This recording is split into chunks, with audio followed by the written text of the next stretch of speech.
Let's be innovative. Let's challenge a norm. Let's raise the bar. Let's be the elite.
Lionheart returns debuting its new championship format. For the first time, Lionheart's best will battle in a multi-class format featuring BMW's all-new M-Hybrid V8 and M4 GT3 machines. 55 drivers will face off in the ultimate test in the ultimate driving machine. 18 races at the world's most demanding road courses where traffic takes on a whole new meaning. This year, Lionheart will crown 2 champions, whose name will be etched into the Lionheart history books. Find out next. The ButtKicker Sportscar Championship, presented by BMW Performance Driving School, starts now.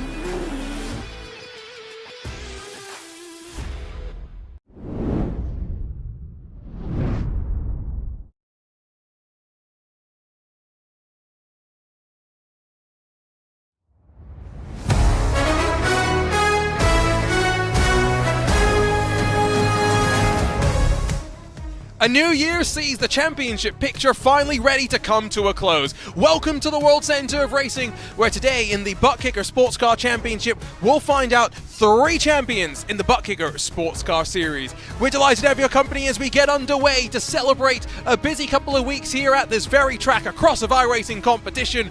Welcome along to the ButtKicker Race for the Championship, presented by Gomez Sim Industries. My name is Arjuna Kankipati, once again joined alongside by Andrew Kinsella as we get ready to close out the ButtKicker Sportscar Series Championship history. Let's run you down in towards the BMW Performance Driving School pre-race show, because we've been waiting for this one for a while, Andrew. 18 races across of the season, and now under the night lights, a champion is ready to be crowned. Yeah, this is the race we've all been circling. Daytona under the lights. There's nothing better for a sports car series than this track right here in these conditions, and it's going to be ultra high pressure, or it should be ultra high pressure for some of these drivers just to make sure that they execute properly at this very fast but technical track. Let's take a look then at that next level racing schedule, the journey that we've been on. We started at Sebring, also in the Sunshine State, back on April the 3rd, and what a whirlwind trip we've been on. Some of the best tracks, not just on iRacing, but in global motorsports as well. Twin Ring Motegi more than a month ago saw us build up to this championship finale and to set our 3 championship hopefuls into very, very comfortable positions. Let's run you down to the BMW Performance Driving School LMDH standings, because while the points may look close at the top between Phil Kraus and John Baderfer in the private label Team Hype and the Hydro Race Geodesic Racing machines, all Phil Kraus needs to do to win the championship here today is stay out of trouble. John Baderfer unable to make the race. Kraus gifted this opportunity, Andrew, to make his way into the history books. It's a real shame that we aren't going to be able to see a true battle between these two drivers, because they've done so much all season long, trading blows throughout the season, and then comes down to just an unavailability for John Betafer here. And as you say, Phil Krause, he can round out this championship, but there's still a lot to play for. Look at the teammates in third and fourth with Graham Sanders and Austin Young. Only 1 point separates them for that final step on the LMDH podium. So there's still a lot to race for, a lot to play for. And I think that these guys will be gloves off here today. This is a track where, of course, these drivers have plenty of experience, so I think traffic management going to be important. But as we take a look at the GT3 standings, of course, they score points combined on track together, but divvied up into separate championships. It's Sean Campbell that has the championship wrapped up at this point. All he's looking to do, if he is in the field today, which I can tell you that he is, and right now he's out there on qualifying, is extend his 100% streak of winning every race he's been a part of. For Ryan Otis and for Joshua Chin, it's close between them in the GT 3.5 class, as we've been calling it on occasion. But Andrew, ultimately, between those two drivers, this final chance is all going to be about trying to win and see their rival drop down the timing screen.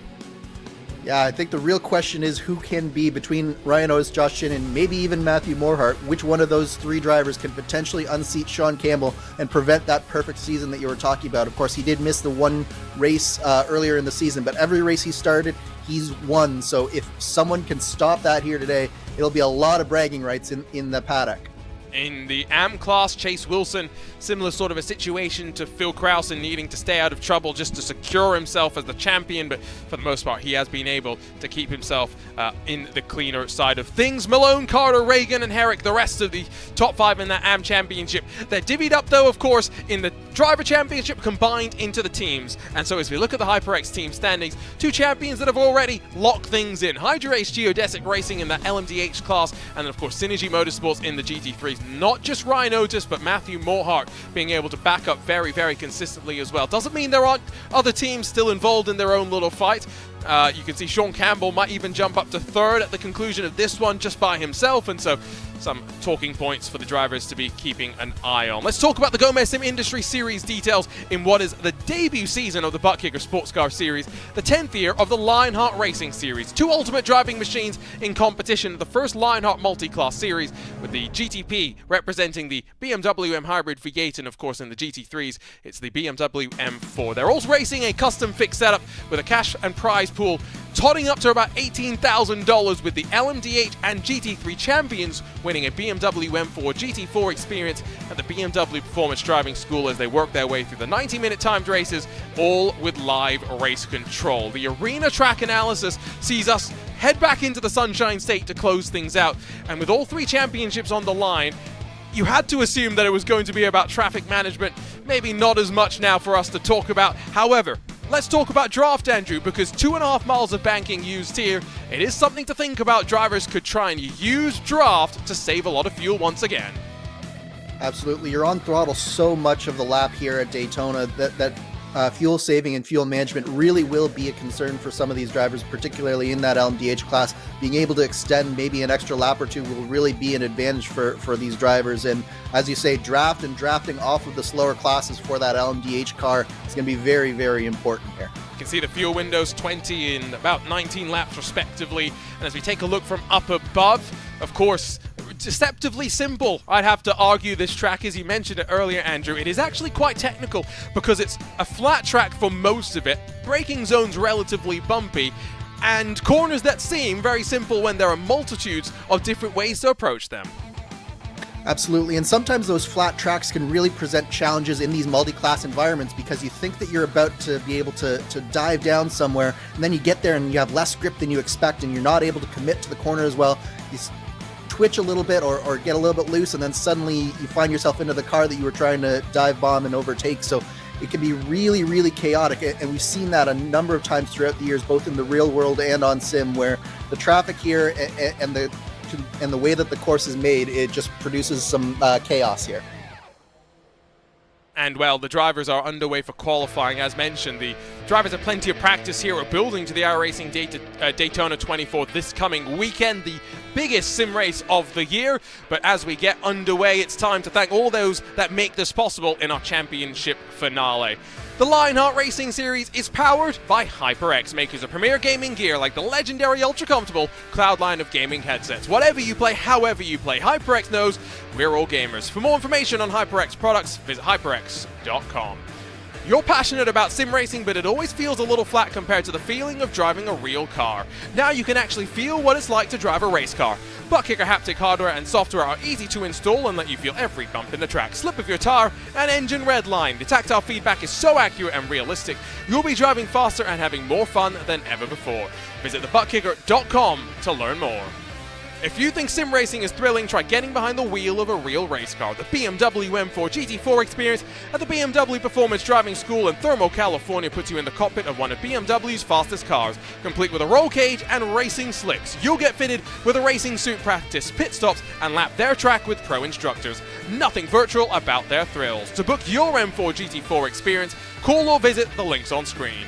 Next Level Racing is an industry-leading cockpit and motion simulator manufacturer devoted to creating the most immersive experience possible for the global sim racing community. Take your racing to the next level and visit nextlevelracing.com.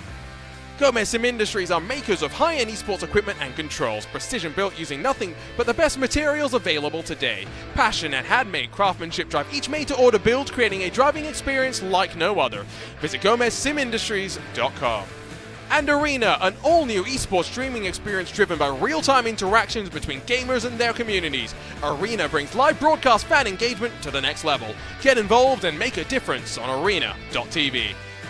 As mentioned, drivers out on track for qualifying. Most drivers, though, done and dusted with their qualifying attempts. The drivers get the track to themselves and 4 flying attempts, and so as they stand right now, it's Austin Young that sits at the top of the LMDH standings. And it doesn't seem as though the margin's very close, rather at the top of the GT3 standings. Yes, it's Sean Campbell that has the 144.296 to see him run number 1, but 200s back to Otis, 47,000s back to Morhard, and even Chin back in 5th position, only about a 10th and a half off the pace. Yeah, the GT3 field is incredibly close right now, and it took Sean Campbell to his final lap for him to be able to actually pull out that presumptive pole position there in the GT3 field, because Ryan Otis was holding it for much of that session there. So really, really close stuff at the top of the GT3 field. And Brian Bennett in 4th, shout out to him. We haven't really seen him qualify that well so far this year, but 4th place on this track is going to be really good for him. And again, it goes back to draft, right? If they're that close in qualifying with this fixed setup, they're not going to have too many differences in terms of straight line speed. They should stick relatively close to one another. So Jim Herrick runs to the line, does not improve on what will be his final attempt in the session. And now just a handful of drivers still left out there and running. Jimbo Pfeiffer's just getting a final couple of practice laps underneath his belt before he gets to the race session itself. You can see him in that, of course, BMW colored livery. Only one driver in the GTP class, LMDH class, still out there and running. It's Matt Taylor that's the one that's on the banking. And this is going to be one of those crucial sections of the track, Andrew. Running out of NASCAR Turn 2, the run into the bus stop. If you're coming up on the GT3 traffic, how aggressive are you going to be? Absolutely, and then nailing this braking zone and through this quick chicane here, the Le Mans chicane. You can see him taking all the curb that he possibly can to set himself up for this banking here as well, where you're flat out again all the way down into turn 1.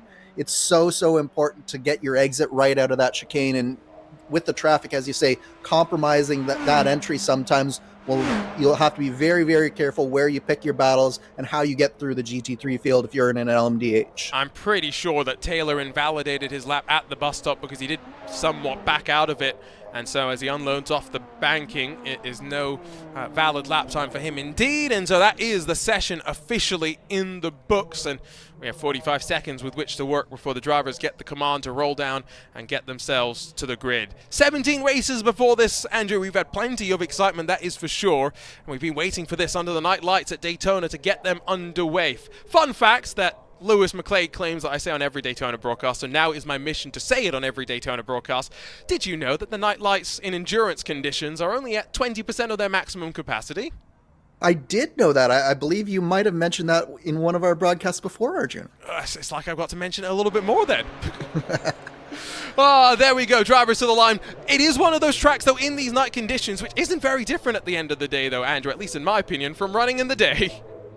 No, it really isn't. At the end of the day, the one difference is that the light is maybe a little bit flatter, and it just causes the depth perception to change just that ever so slightly, and it can cause havoc, particularly into turn one. It's definitely a little bit easier to work our way through, though, than compared to some of the other tracks with no lighting. Take Road Atlanta or even Sebring, where we started off the season, as your examples. They're ready to go for the final time this season. The World Center of Racing's been waiting to host our championship finale. Let's run you down trackside to see the starting grid for this, the ButtKicker Race for the Championship, presented by Gomez Sim Industries. And so at the top of the ButtKicker starting grid, it's a Hydra Race Geodesic 1 and 2. Austin Young may have led the championship early doors, but he'll lead us to the green here to close things out. His teammate Graham Sanders alongside with the Kiwi Michael O'Brien inside of the championship elect driver. Phil Kraus looking just to hopefully stay out of trouble on his way to the crown. Matt Taylor in the Patchwork Machine is alongside Alex Guyon, hoping to be the best of the Synergy Lavoie Motorsports drivers in the championship standings, with Alex Van der Sant, David Sira, and then Bradley Sexton rounding out the 9 cars that will roll all as BMW and hybrid V8s. Down in the GT3 classification, it is Sean Campbell once again at the front, but that margin bodes quite promisingly for a close race in terms of draft. It will be the Synergy Motorsports pair, Ryan Otis, Matthew Morhart second and third. Brian Bennett, also in a Synergy Motorsports machine, will be alongside, with Josh Chin having some work to do if he wants to grab second in the championship standings, alongside Nathan Deering in the Hyperion Racing number 94.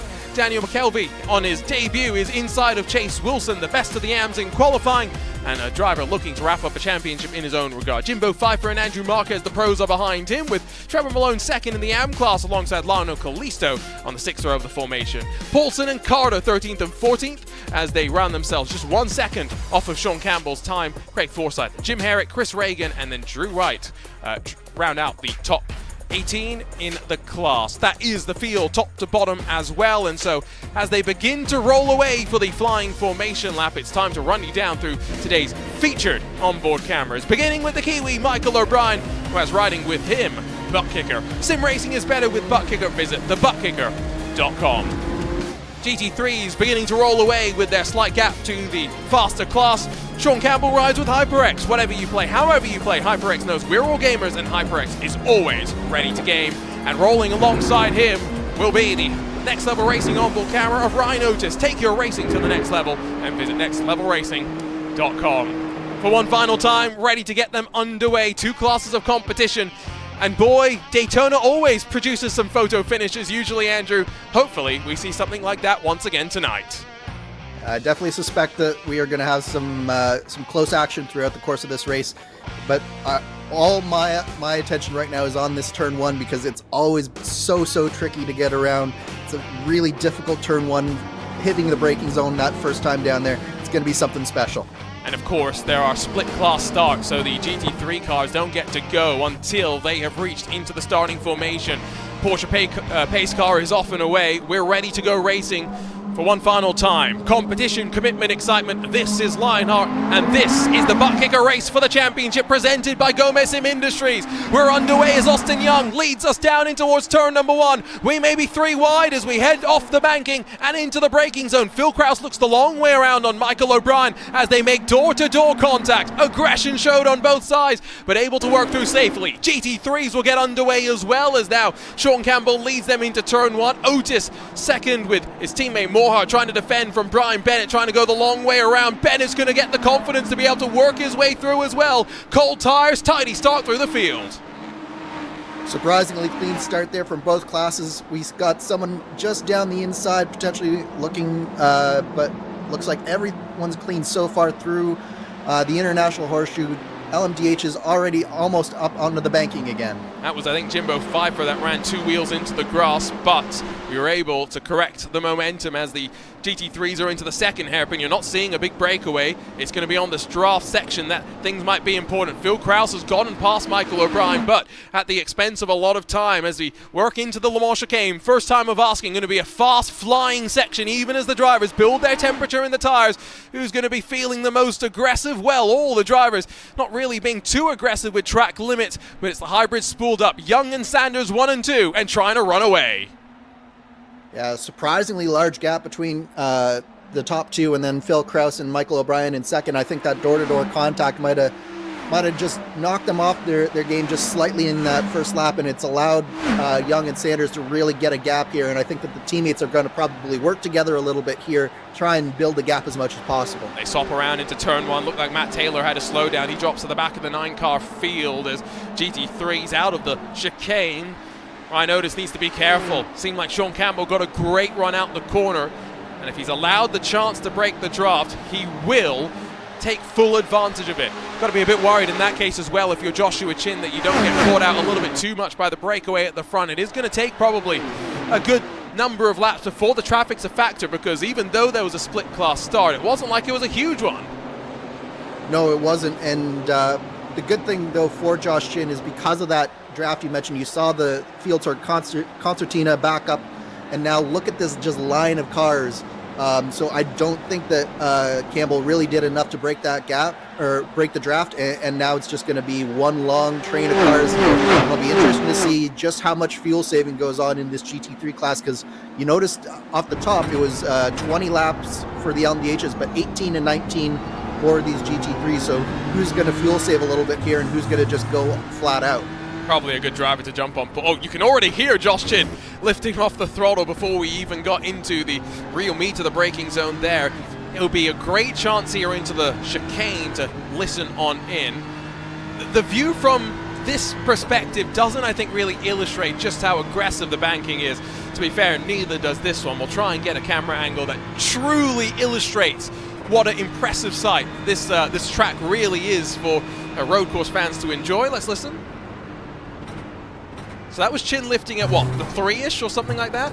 Yeah, very long coast phase there for Josh Chin. You can get much more aggressive if you want to into that corner, but at this stage, he's just content to stay in this lead draft, and as long as Ryan Otis is able to stay within drafting distance of Sean Campbell, I don't think you're going to see much aggression from the 73 driver right now. And so, in this GT3 field, Campbell again only about half a second away, and because of, again, the fact that they are all basically locked in draft with no one having an advantage in top-end speed, you'd expect that it's going to be in the window that the margins will open up. Tidy look through the opening corner as margin between Krause and the teammates up front. They haven't actually swapped back around as far as I'm aware since they swapped to see Sanders take the point. There you can see the pink machine of Phil Krause, and I was joking around with you, Andrew, slightly earlier that for Krause, all he wants to do is stay out of trouble today. A park and, what do you call it, start and park would not be a horrible idea, maybe.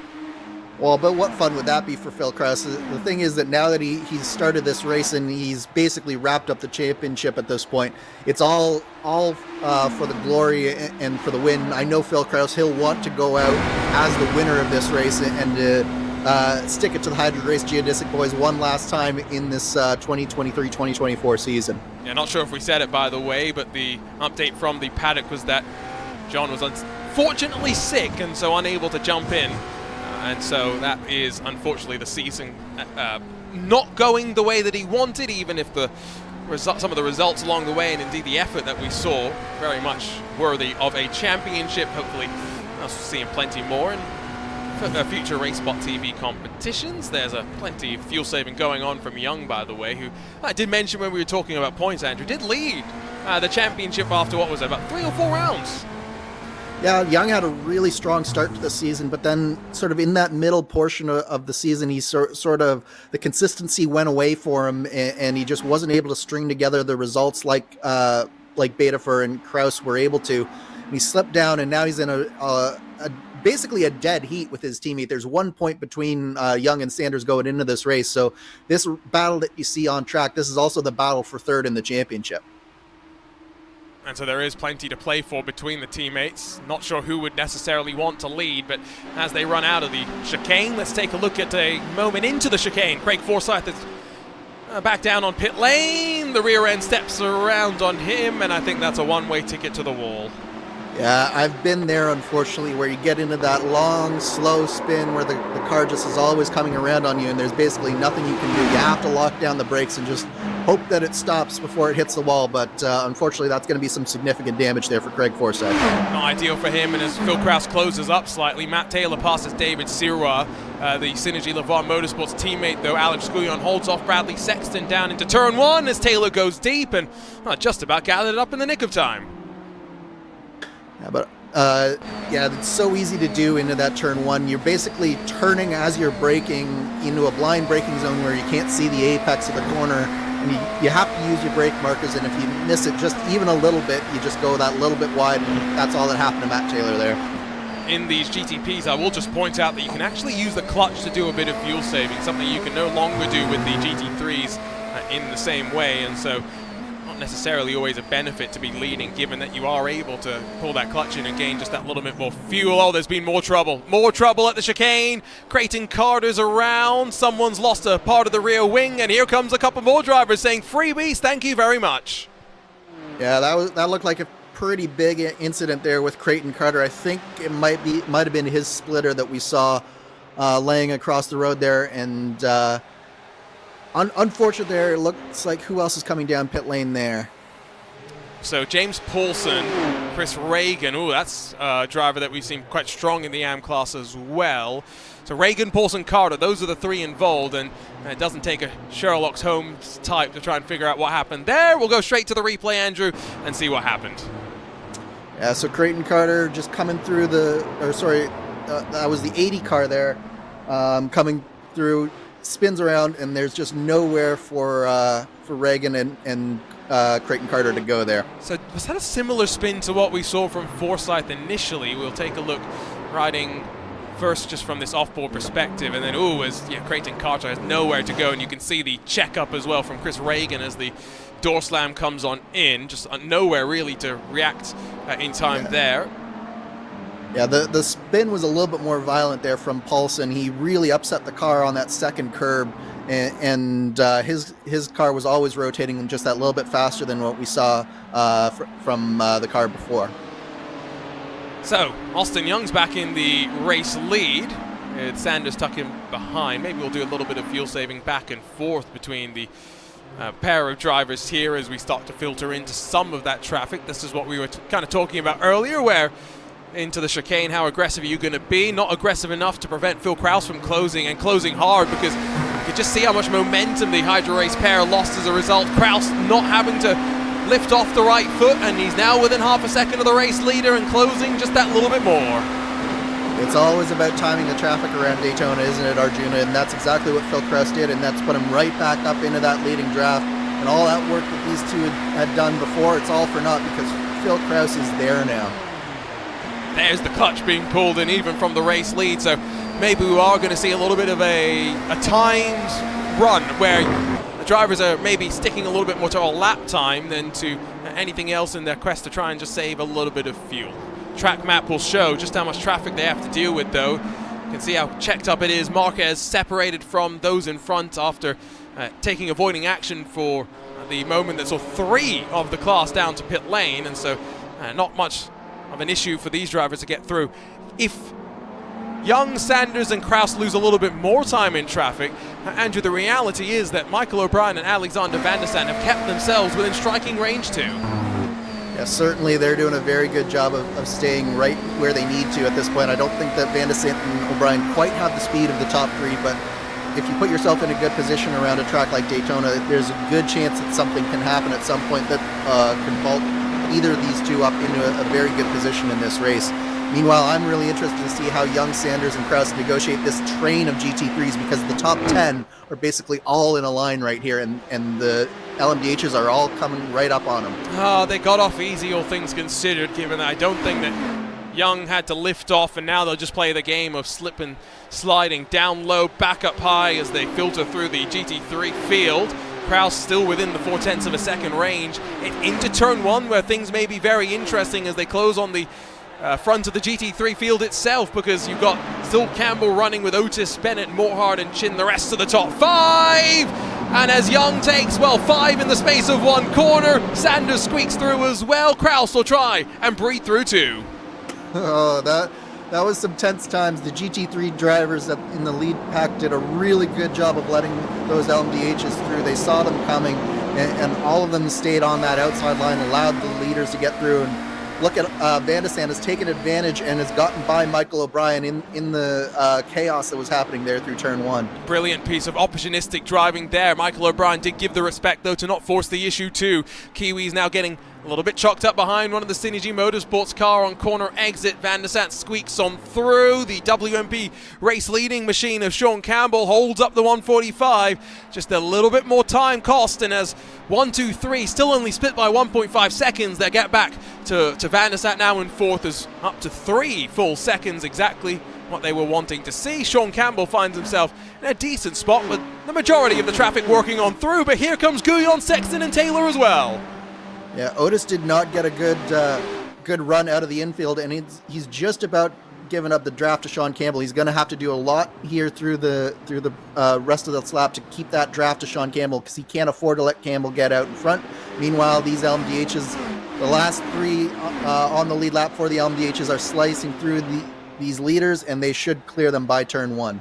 I get the sense that Ryan Otis will get some help from some of these LMDHs, but same token, so will Sean Campbell at the end of the straight. Hopefully, no such worries for Campbell into the braking zone, and indeed, I think he's going to be able to run his line, maybe still save a bit of fuel, but not totally out of the drafting range just yet. I did note David Sirois had a very small issue. Let's see if we can figure out what happened to him as he tries to work through some of the traffic, lunge up the inside.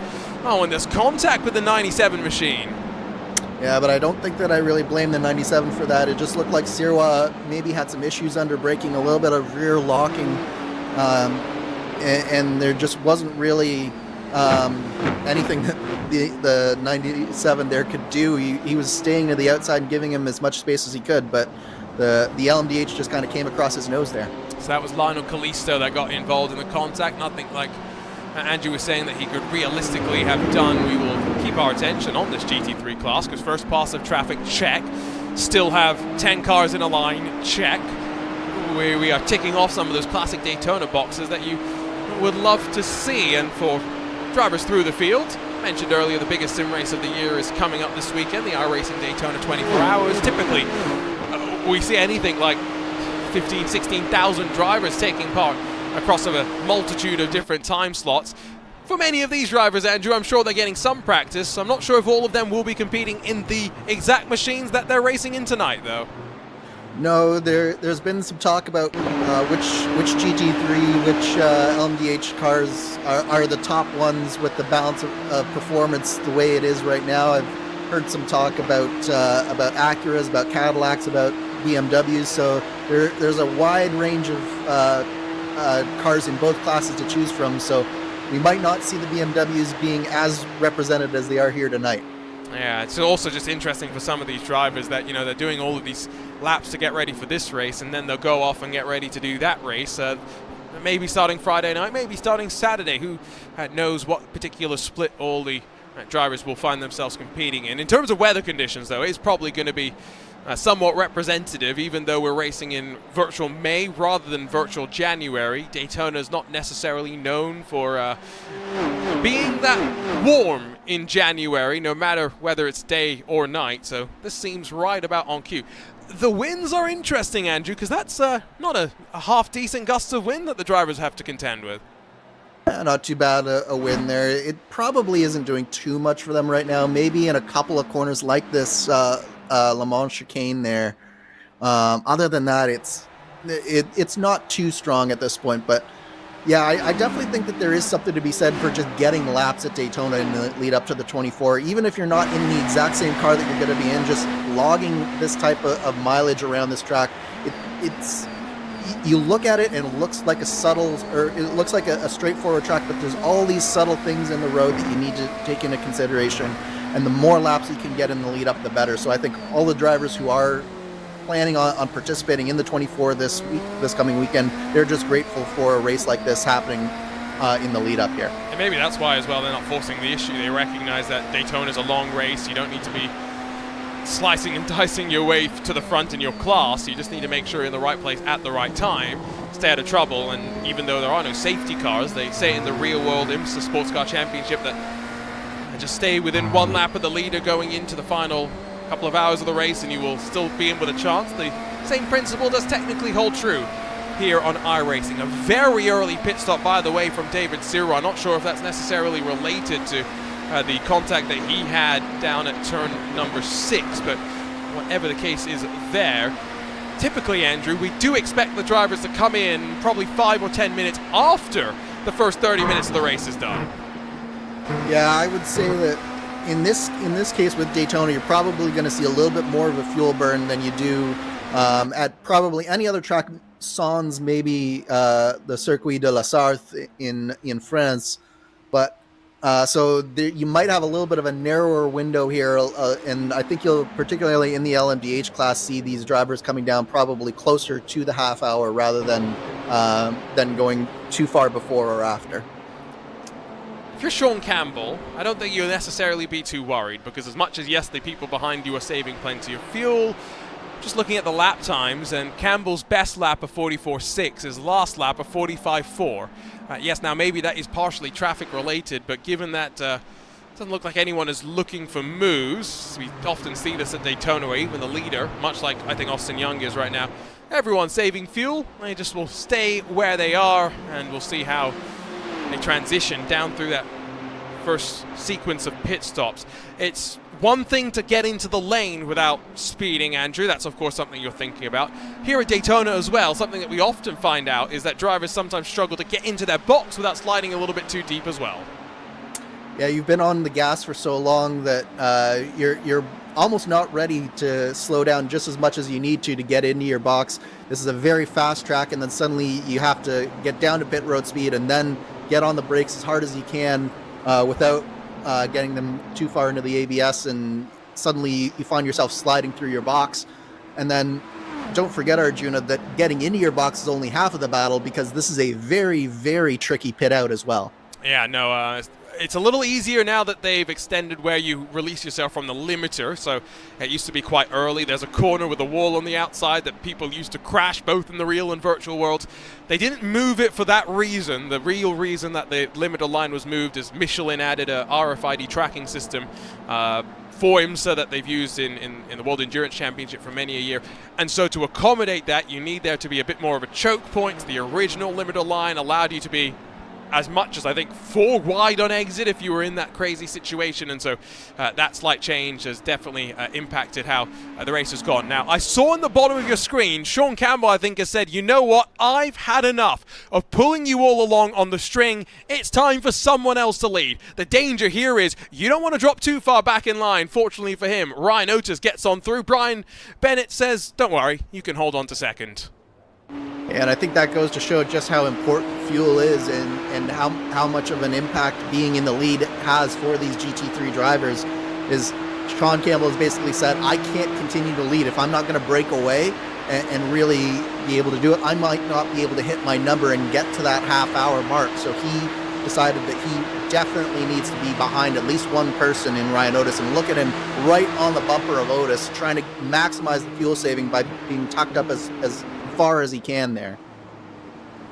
That was an interesting look as well at just how they close in and how difficult it can be when you're heading off into turn 1 to spot some of your references when you are that much in line, given that we have 10 minutes to go till the half-hour point of this race.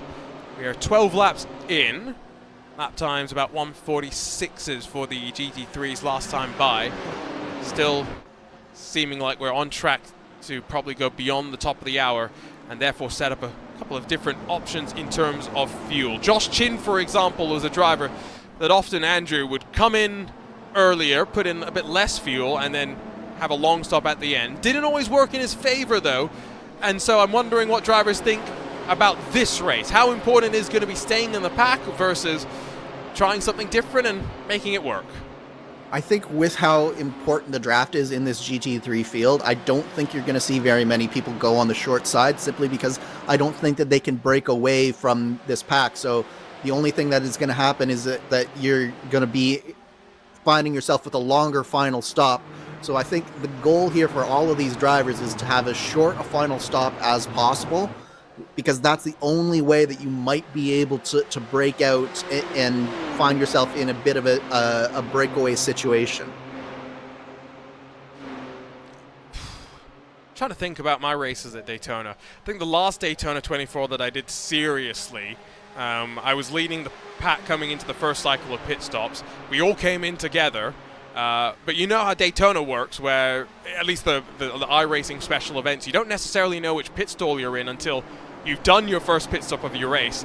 I basically had one of the first pit stalls, and I didn't realize, and so I drove on past. That is also something that can happen, as can contact in the hot pit. Gianni Vecchio, Oscar Irini, they displayed that in the season finale of the 2022 IMSA Esports Championship. And so if you are going to come in with some other drivers, keep that in mind too. Not necessarily sure what the instructions from race control were to keep in mind there. We're going to get ready for a second cycle of traffic though, Andrew, and maybe this also leads us into 13 around. And it's caused chaos in front. Oh, big pile up. Sanders gets through. Young with some contact. Phil Kraus may have gone onto the anchors and avoided making any sort of contact. How much damage there is for some of these contenders? Wow, that was the worst timing for that spin to happen right in front of the leaders in your LMDH field. It spread them out, and as I say, I don't know if there was any damage that was caused there, but that was certainly some chaos there, and some heart and mouth moments for your top 3 LMDHs. Let's go ahead and take a look at the replay. And so you were right that it was Chase Wilson, remember, AM championship leader, and basically locked into the points. He just tags the back of the debutant Daniel McKelvey, and as they then just check up behind, you can hear the scraping, but that might have just been with GT3 cars, to be honest.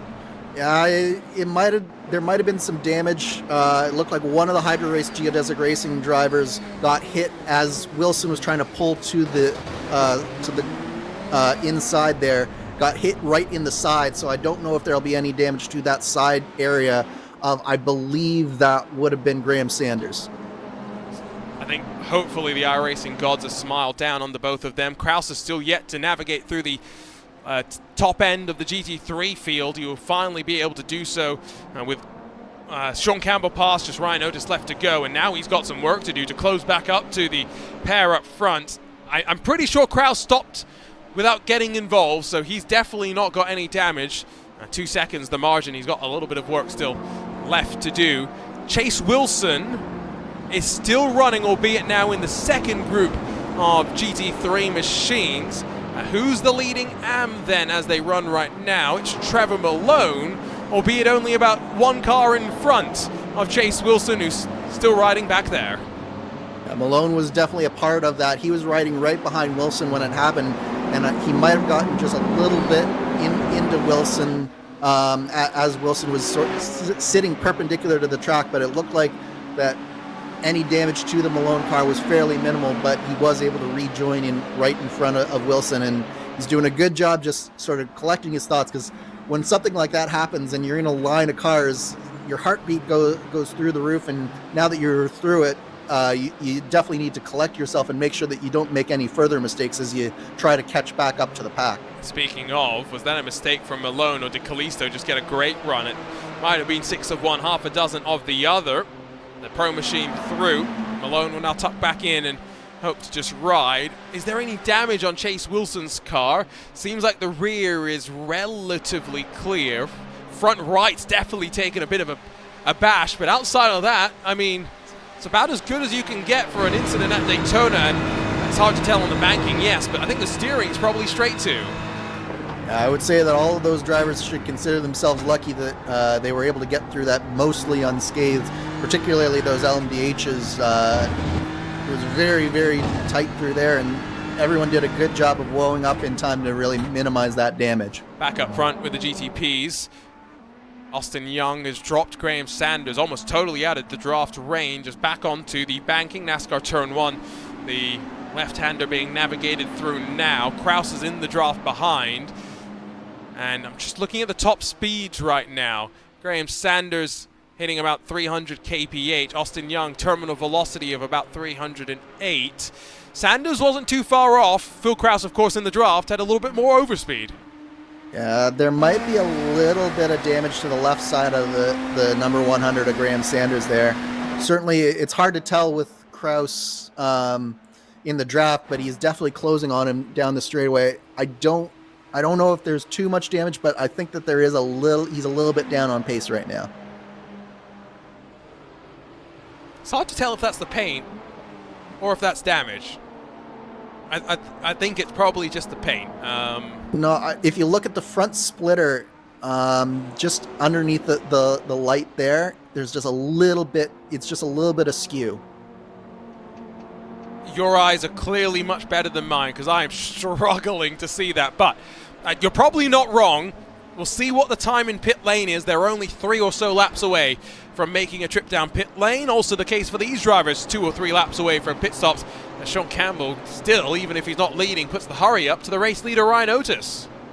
Yeah, and that's one of the things that a veteran like Campbell knows, is that you have to get as close as you possibly can to the car in front of you to maximize the draft and maximize the fuel saving. So if you're 4/10 back, like Otis was doing to Campbell earlier, yes, you're getting some benefit from the car in front of you, but you're not getting the maximum that you can. The further back, the less of an effect there is. Oh, that was a little bit clumsy there from Matt Taylor on the replay. Just gets into the back of, I think that was Bradley Sexton, but it doesn't look like either car is really going to have any damage from that. Josh Chin had a pretty good view of all of that. I was just wondering if he had any contact with Bradley Sexton. I don't think so. I think he got away with that one, which is the main priority. I've never actually, Andrew, finished a Daytona 24 because usually I get about 4 hours, 5 hours in, the night starts to come and we get involved in a whole assortment of hellacious incidents, and the car gets to the point where it's no longer driving straight, and at that point it's not probably safe to drive. But regardless, at least these drivers have gotten into their first cycle of pit stops. Van der Sande and O'Brien down to the lane. And Van der Sande has had a really strong first stint of the race so far. Obviously up from his starting position, which was, I believe, P7 all the way up to P4, doing a real good job here. And you can see he's coming down right at that hour mark. So he's actually probably got to fuel save just a little bit in these next 2 stints, both him and O'Brien do. But it shows you just how much fuel that these drivers are using, because as you mentioned before, normally we'd see them coming down with 40 minutes gone rather than 30 minutes gone. Yeah, it is a bit earlier than maybe expected. Not sure if that is potentially a little bit of strategy to try and do something different.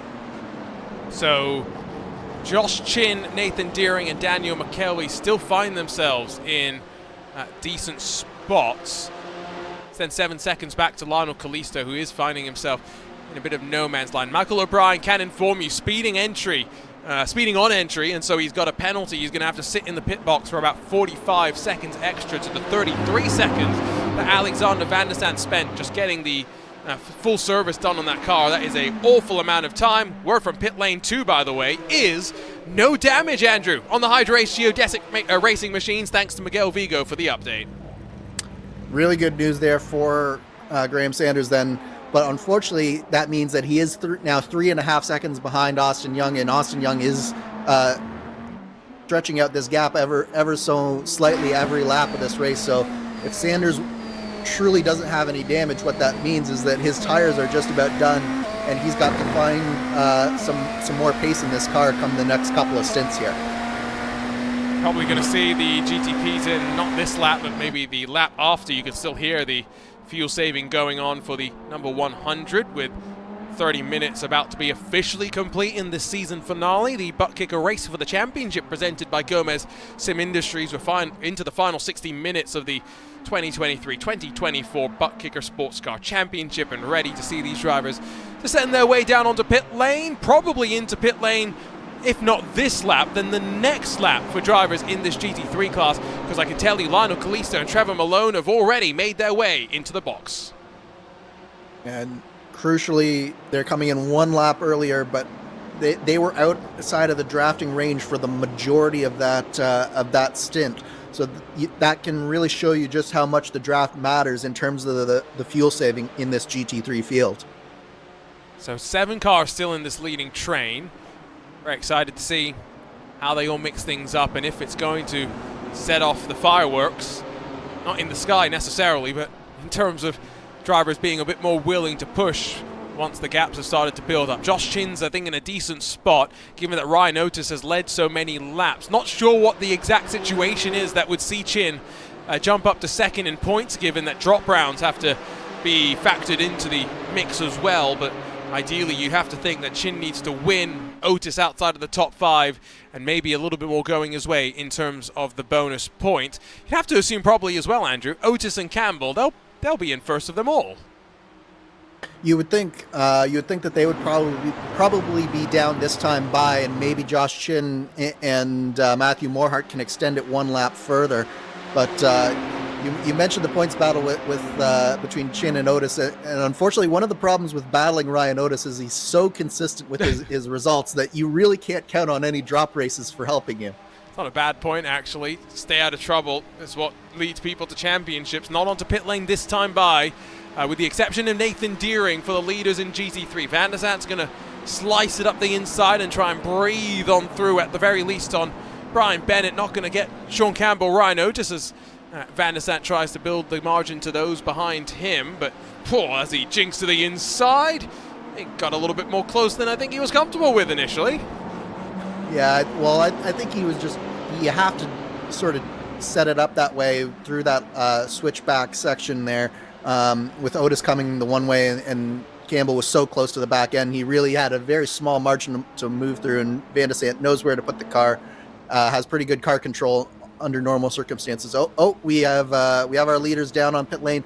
Crucially, it looks like Young has gone 1 lap further than both Sanders and Kraus here. So Kraus used a lot of fuel trying to catch back up to Young and Sanders, and then Sanders, after he got dropped by Young and having led for a large portion of the race, he's actually come down 1 lap sooner than Young has. Maybe a little less effective in the time that he spent fuel saving as well. Whatever that is, though, gives us a bit of an indication that these two will have some draft to help each other potentially as they get off of the jacks. 4 tires changed, and the Michelin's going to have to get up to temperature. They now just wait for the fuel to be loaded into the car, and they'll be hoping to be deposited into some clean air. Let's watch them off and away from the lane. It's going to be Sanders off first, 35 seconds stationary. Kraus 2.7 seconds longer, and this is that corner that we were talking about. You can see them trying to dip 2 tires into the grass, just trying to make the distance as short as possible.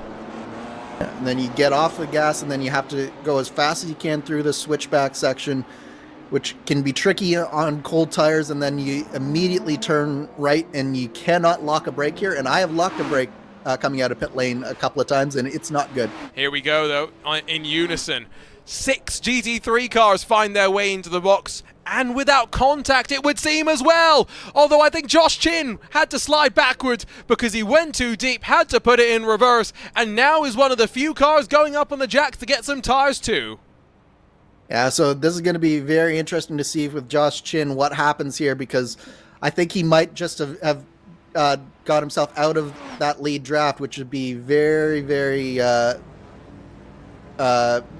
detrimental, as I think we've got some drama here with your LMDH leader. So it's Austin Young that is down on towards the pit lane. We'll see what's happened to him in a moment, but Josh Chin fortunately just drops behind Daniel McKelvey. Should stay in the draft, although I think they might be a little bit separated. There's Nathan Deering on the right-hand side of the shot, who's going to come through now and join the tail end of the pack. There is your race leader, though, so he's off and away after what was a 33.4 second pit stop, so a little bit shorter in the box. Should see him far off and away with a comfortable lead. There's Sanders down and away out of turn 1. Yeah, so real good stop there for Austin Young. There was a race control message directed at him, though, so we'll have to see exactly what that was. But for right now, at least Austin Young has got a nice 6-second margin to Graham Sanders and a whopping 10 seconds back to Phil Kraus. A very, very good pit cycle for that number 11 car. It is a bit of a shorter pit stop. See how it trades back later on. Sean Campbell, well, has he done this in the pit window, or has something else happened here? Because He was only about 7/10 of a second shorter in the box than Brian Bennett, but in the lane he ended up being closer to about 1.5 seconds quicker. He's out of drafting range is now Sean Campbell. Bennett second, Otis third, Morhart fourth, and realistically, it's behind Morhart that there's now a peloton. McKelvey's going to get past Morhart, who goes up high on the banking. Chin and Deering tucked in behind too. Yeah, definitely a little bit more strung out than what we saw in that first stint. It'll be interesting to see whether the likes of Bennett and Otis can draft back up and try and find a way there. And you can see Morhart just dropping back right now. I wonder if he had a little bit of a slowdown that he had to negotiate there, because he's dropped back now behind Josh Chin and Deering as well. So one pit stop cycle done. Now just one more left to go this season. You're watching the ButtKicker Sportscar Series and its season finale, the ButtKicker Race for the Championship, presented by Gomez Sim Industries. Don't go anywhere. The run to the checkered flag coming up next on RaceSpotTV.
Welcome back to RaceSpotTV and the run to the checkered flag of the ButtKicker Sportscar Championship. We're live under the night lights of the Daytona International Speedway for the ButtKicker Race for the Championship.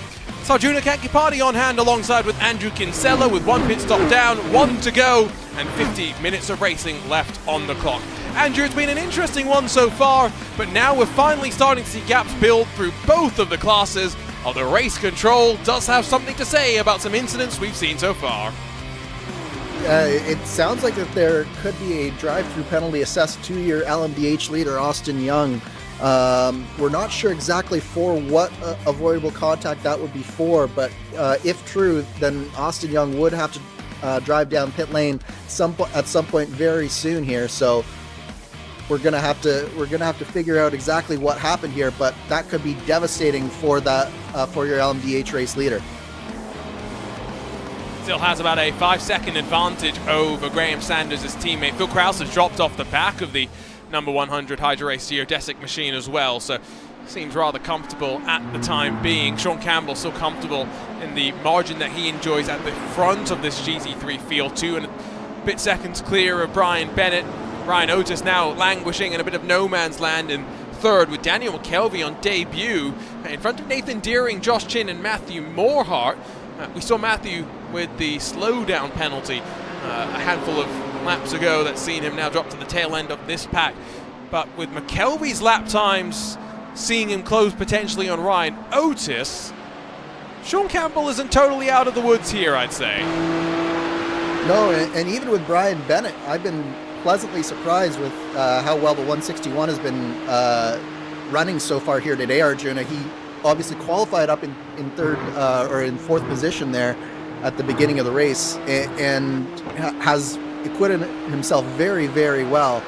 And then hasn't really lost any time to Sean Campbell throughout this stint so far. He came out about 2.5 seconds back, and he's just stayed in that 2.5, 2.6, 2.7 area for the first few laps of this stint here. I'm wondering how much fuel you can really save when you're running by yourself as compared to potentially being in the draft, like Chin, for example, is. He went low just to, I think, set the tone for that LMDH trying to get on through. That's the 08 of Alex Guyon in a fight with Bradley Sexton and Matt Taylor, each of them separated by a handful of seconds in and amongst themselves. Let's talk about, by the way, our BMW Performance School driver profile for today. David Sirwa, who 15 starts in this BMW M Hybrid V8, 11 top 10s, 3 of them top 5s, and of course has got one podium back at Suzuka in what was a wild race in and of itself. But someone still searching for their first victory in Lionheart competition, always quick in the Lotus 79s in the Lionheart Retro Series, and despite the fact that he came into the series as a bit of a road course specialist, Andrew, he's made his name for himself in some ways in the Retro Series for getting pole positions on the ovals. Yeah, Sirwa has shown himself to be very, very strong on those ovals, particularly over the one lap. But as you say, he just hasn't quite put together the full race quite yet. And I think that these LMDHs have been a little bit trickier of a beast than he thought they would be at the beginning of the season, but still has come away with 3 top 5s so far in the 15 starts here, and has shown some real speed at times. Here today, he's sort of at the back of the field. Obviously had that incident a little bit earlier on in the race, probably caused him a little bit of damage there. So unfortunately, probably not the way that Sirwa wanted to end this season, but he's definitely shown some flashes of promise here in this first season of the Sportscar Championship. Locked the inside front there for a second. Let's not forget, no ABS, no real traction control in these GTP machines. GT3s do have a little bit of aid. You don't necessarily want to be reliant on them, though. They are more left just as guides rather than anything else. So as 46 minutes into this race, or rather 44 minutes into this race, 46 minutes to go, we're getting ready probably for pit stops in another 15 minutes time for those who are not doing as much fuel saving. That's the likes of Alexander Van der Sat, 9 laps into his stint in that GTP class. In this GT3 class, you have a handful of drivers already 7 laps into their run, the likes of Lionel Kalisto as well as Trevor Malone. And so, as Josh Chin there got very wide and into the grass. I always prefer in races like this, Austin Young I think is just coming in to serve his drive-through penalty, by the way. I prefer when you're in that slower class, Andrew, to pit as late as possible so you have a more accurate idea of knowing how many laps you're going to do relative to the overall leader. Yes, as do I. I think that the longer that you can go, really, the better in situations like this. But at the same time, the problem with that is that sometimes you find yourself coming out further back than you want to. And if you're Josh Chin right now, you're quickly losing time to the leader, Sean Campbell. So you're quickly finding yourself maybe a little bit too far back to strike in that final stint. Meanwhile, as we watch Austin Young rejoin, he's rejoined right in front of Alexander Van der Sant, and he's now 13 seconds behind his teammate Grant Sanders, which, given how fast that Young was running at the end of that first stint and the beginning of that second stint, that's not outside of striking distance for that number 11 car. I definitely think that he's not going to be looking rearwards. The question is, with the time remaining, how much forward is he really going to be able to climb? Give it a good go without a doubt. Of course, we saw HydroRace Geodesic Racing along with the private label Team Hype teams out in force for the IMSA Esports Global Championship, albeit not in the BMW GTPs that they're running here. It's a little bit interesting of a line from Phil Krause. Probably picked up an off-track penalty for his efforts through that corner. Remind me, do we have an incident limit in place today, Andrew? I believe it is a 28x incident limit, Arjun, and then 35 is DQ. Whew, I tell you what, 35 incident points for a 59-lap race. If that's me at Daytona, I get like an off-track every 2 laps at the bus stop chicane as Phil Kraus takes an interesting line through the opening corner. Yeah, it's always a balancing act when it comes to off-tracks at Daytona, particularly in a league like this where you do have an incident limit. You can't push as hard as you want to every single lap. Sometimes you do just have to take the compromise and take the safe route through the corner. And particularly if you're Sanders or Kraus at this point, you don't want to spoil your race simply because you pushed one too hard one too many times. That's what Phil Kraus did at the Nordschleife a handful of hours ago here on RaceSpotTV. It's been great to be able to cover IndyCar action again, and so I think we're all geared up for excitement, hoping to look forward to another year of the Lionheart IndyCar Series, hopefully this year live on screens around the world as well. Back over in GT3s, by the way, Ryan Otis continues to lose ground to Brian Bennett, maybe just a consequence of slightly heavier cars for those behind who put in a bit more fuel than first and second positions. You can see McKelvey's closing in that 198. You have Nathan Deering as well as Joshua Chin and Matthew Morhart just running directly behind them for the time being. Now, remember at the start of the season, Andrew, when we had a lot bigger of a field? Can you imagine how much more chaotic it would have been for these drivers if we had all those GTPs trying to find their way on past? Oh man, if we had a full field of 20 LMDHs or 15 LMDHs, whatever it would be, it would just be chaos for these GT3 drivers. And of course, they're probably going to be facing that in 1 week's time in the real 24-hour race here. Man, there's a reason that I almost exclusively race prototypes in these endurance races. I'll say that. Just so you don't have to worry about what's coming up behind you in your rear view mirror. Yeah, now, the one thing that's fun about the iRacing Daytona 24 is that there's 3 classes, not just the 2 that we have here. Of course, we include the Lara LMP2 car in the class by itself that sits in the middle. And so 2 prototype classes that these GT3s have to deal with. That's even more disincentive in my mind to jump into these tin tops, although I'm sure some would take exception to that. You were mentioning that for Austin Young, given the times that he was running, it might not be unrealistic for him to close. He's already gapped Van der Sant slightly. Last lap was about 7/10 quicker than his teammate up front. Ended up being almost a second and a half quicker than Phil Kraus. Yeah, he's certainly doing whatever he can to gain on those leaders. And if there's one driver who can sort of drive a little bit angry and bridge a gap like that, it is definitely Austin Young. We've seen him a number of times, sometimes through no fault of his own, sometimes through his own doing, having to drive sort of a recovery drive, and he's done it well throughout this season, and I think this is definitely going to be one of those cases here. Hopefully no commentator's curse. Have we had this discussion? Do you believe in the commentator's curse? Well, I've experienced the commentator's curse at a certain ISOWC Road America race. So, yes, I believe in the commentator's curse. Now, Lewis McLeod would ask, was it a commentator's curse or was it just bad driving? It was a double commentator's curse where you mentioned, I can't remember whether it was you or whether it was your co-commentator, mentioned 2 drivers in the same lap and we both spun out. Yeah, but again, was that just coincidence or was it bad driving? I believe that it was neither. I believe that it was entirely your fault. Yeah, you see, this is where science has not yet met belief. And well, that's an interesting camera angle. How did the camera get stuck inside of there? I don't want to know that answer.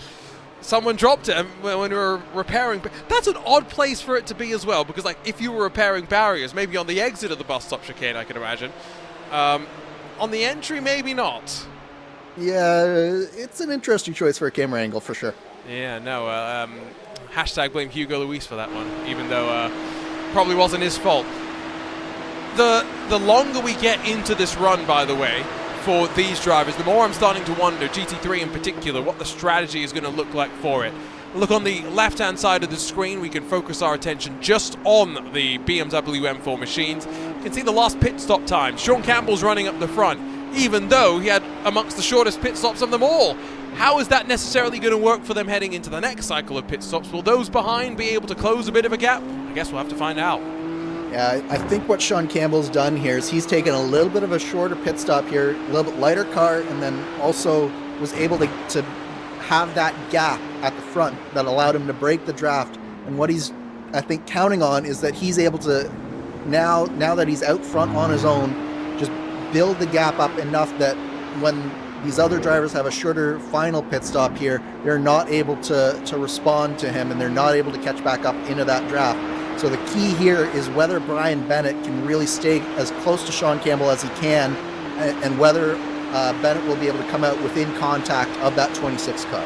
See, still traffic jinking up high to fly on past, but definitely a little spread out, the GTP traffic at this point, even with the reduced numbers that we have. You can see the AMs, it's Malone and then Wilson, who are not too separated from one another for the time being, to try and be the final winner in this AM category. It's been a nice little addition into the GT3 class as well, because let's be honest, Andrew, not all of us can compete with the likes of the Sean Campbells of the world. No, and even I would argue that Sean Campbell should be in a class of his own at this point, and then everyone else should have their own championship, given the domination that we've seen out of Campbell this year. But certainly this AM championship has made things very, very interesting. And the fact that they score the same points as the pro category, but so that there's oftentimes a big points difference between the first and second in class has made things very, very interesting as the season unfolded. Curious to see what these drivers elect to do in the upcoming championships that I'm sure Lionheart is busy behind the scenes planning away for. Recent news, of course, means that they're probably replanning as to any work that was already done to switch things around, and so can only imagine how hectic that is, as that's Alexander Van der Sat in the white and purple machine, passing another white and purple machine of Joshua Chin. To be fair, I mean, there are lots of black and red race cars. You look at endurance racing around the world, those are some very popular colors. White and purple, how did we manage to get two cars with the same color scheme in this race?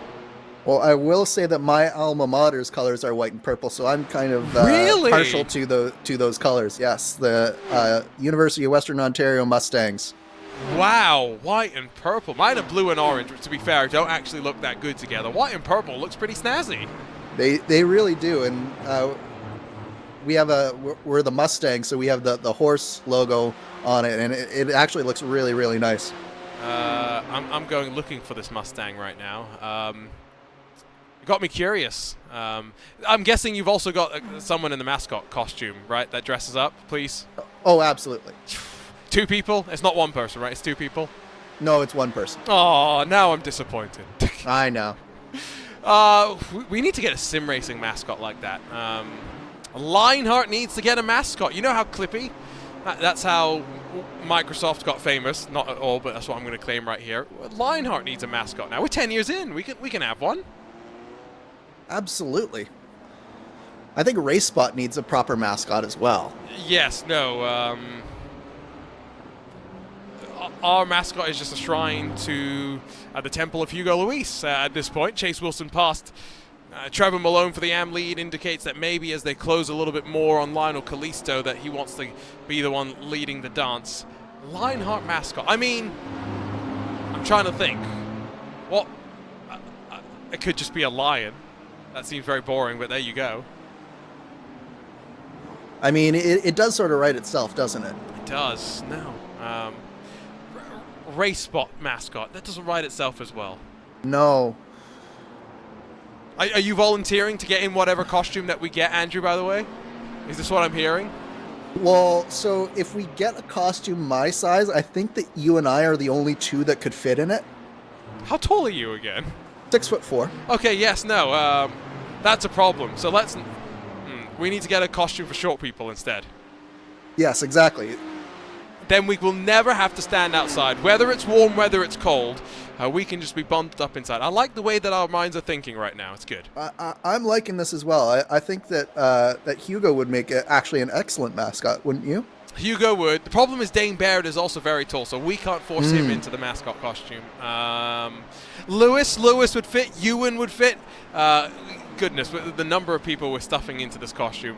Give us your ideas at RaceSpotTV on the social medias, and we will help pick the most popular one. Have been tracking lap times towards the front, by the way. Give and take, back and forth between all three. It's not like there's any specific trend other than it's coming down, and Graham Sanders is having to watch in his relative. Phil Krause within 5 seconds, Austin Young within 11. Yeah, Austin Young's managed to cut out about 3 seconds out of the lead, and so has Phil Krause, probably closer to 2 for him. So definitely we're starting to close back up again. I think that Sanders probably had some bad luck with some GT3 traffic, and that's just how it goes sometimes. But at the same time, you definitely get the sense that Young and Krause are faster than that 100 in the race lead there. Have to wait and see. Given that Graham Sanders did take a slightly shorter pit stop than Phil Krause, if that is maybe part of it as well, and there is a bit of fuel saving. Private label Team Hype crew that finished second, or rather, won in the second split of the iRacing Daytona 24 a year ago. Curious to see how they get on in their outing this year, which split they'll end up in as well. Some of the numbers that have been bandied around. The iRacing system works to divvy up the drivers into multiple splits, so you have top split, second split, third split, etc., etc., etc. Drivers with the most rating are at the top, and some of the ratings that I've heard, Andrew, you're going to need maybe a team average once you've divvied it up across your 3 or 4 drivers. Team average are potentially 8,000, 8,500. Yeah, it's going to be a very competitive top split this year for sure. We have, I think, 30 drivers over 10,000 iRating, which, to put it in context, is more iRatings than I have if you add up all 4 of the disciplines that we have on iRacing. Me as well, Arjuna. Probably if we added ours together, we'd get to, like, 2 of those drivers just road iRatings totted up, or something like that. Yeah, it's crazy to think how many drivers are just at the top level. What's Sean Campbell's iRating? 8,481. Not bad. Not bad. He's about average for top split. Put that in context for you. Oh, that's a scary thing. I mean, Graham Sanders is 7,952, so he's got some decent iRatings of his own. It's not to say that everyone's at that level. I mean, look at Chase Wilson as an example. We've seen him on occasion be able to run up towards the front with the Josh Chins, the Ryan Otises. They're 6,000, 5,000 iRating drivers. Chase Wilson maybe not doing as much official racing, showing that the iRating system maybe not a always accurate representation of a driver's level of skill. He is 3,200 iRating. Matt Taylor might have had another slowdown, by the way. And he's coming down to pit lane now.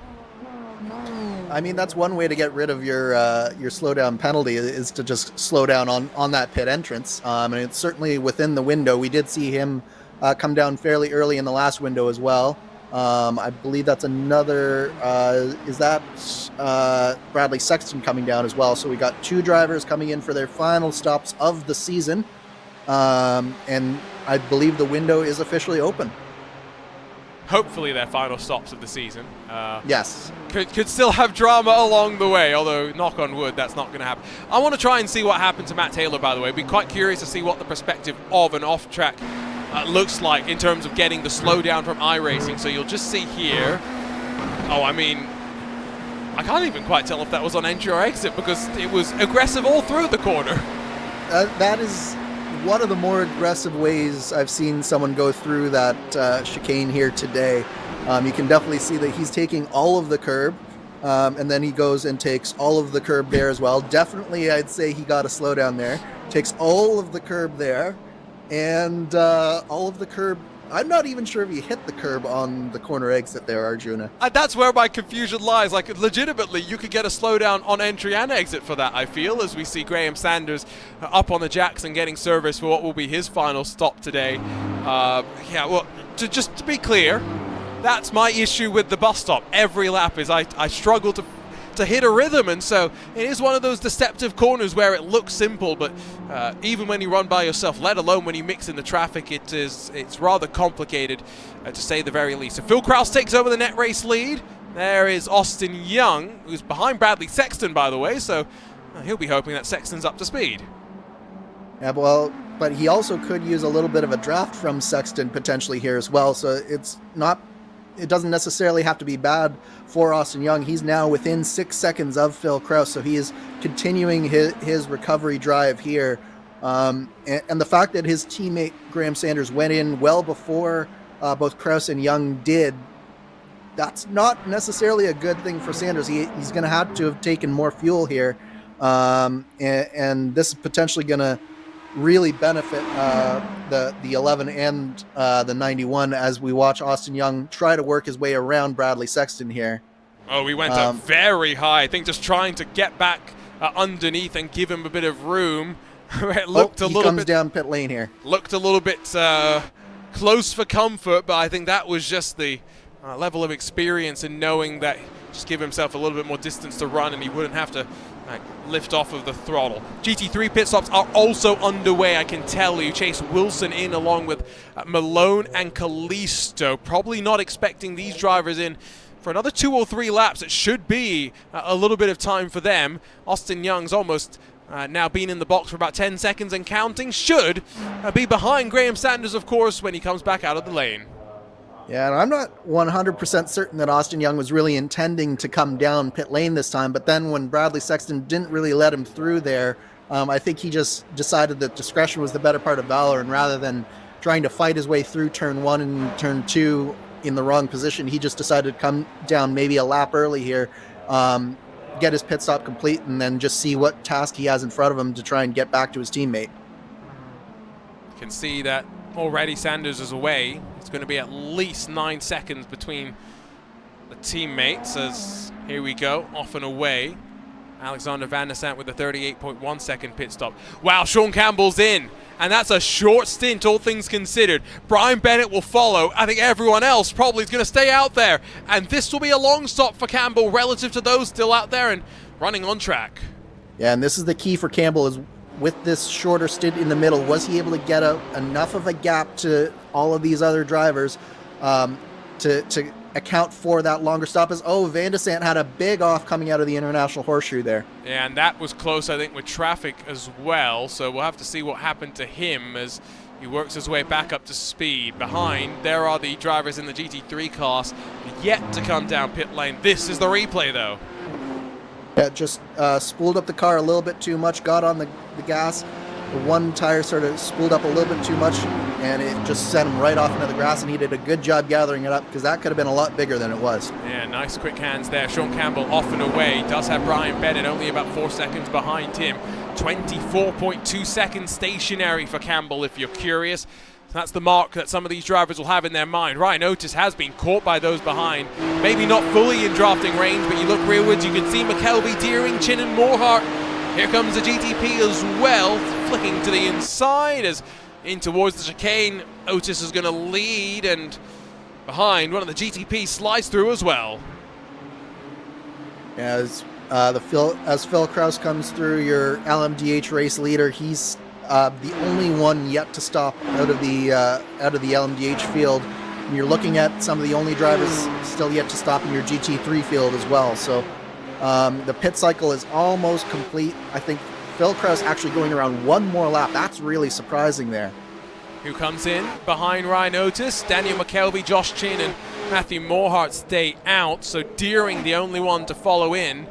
The number 95. Let's keep an eye on this, though, because in the battle of Otis versus Campbell, the margin had grown to about 5 seconds just before we had seen Sean Campbell down onto the lane. Otis stationary for 5 seconds so far. That's Campbell working through NASCAR's turn 3 and 4. And on that run towards the line, now Otis is quite far back in the lane relative to some of those GTPs, so it's going to take him even longer to get towards that limiter line. He rolls, yes, with a 20-second pit stop, but even 4 seconds stationary, 4 seconds shorter stationary in the box isn't going to see him come out in front of Campbell. No, but it is going to be a lot closer than I think we were really expecting here. it looks like it'll be about 2 to 3 seconds. So the question is, can Otis now turn up the wick here and close that gap? He's going to come out right with Brian Bennett, maybe even in front of him. I think this bodes well for McKelvey, Chin and Morehart, who will have even shorter stops than Ryan Otis potentially if they can get into the pit lane well. Brian Bennett boxes out Ryan Otis out of the International Horseshoe. And now net second for Bennett, net third for Otis, just waiting for McKelvey, Chin and Morehart to run to the lane. Big gap between McKelvey and Chin though in terms of a drafting range. Chin hoping to get the hammer down out of the bus stop. He's going to have a really good exit here, and he's going to have to be maximum on the brakes here, taking a huge risk coming into pit lane just to maximize the potential gain here. But you would expect that all of these drivers are down this time by. Oh, Chin going one more lap even, so he saved a boatload of fuel in that train then. So does Matthew Morehart. So I was about to say maybe it was Chin being a prodigious fuel saver, but that could be true. Also the case though that it was a great job from the second of the Synergy Motorsports machines. There's Phil Kraus into the lane. Let's not forget, championship in all but effect is his. He just needs to stay out of trouble. He's been in pit lane for 20 seconds and counting.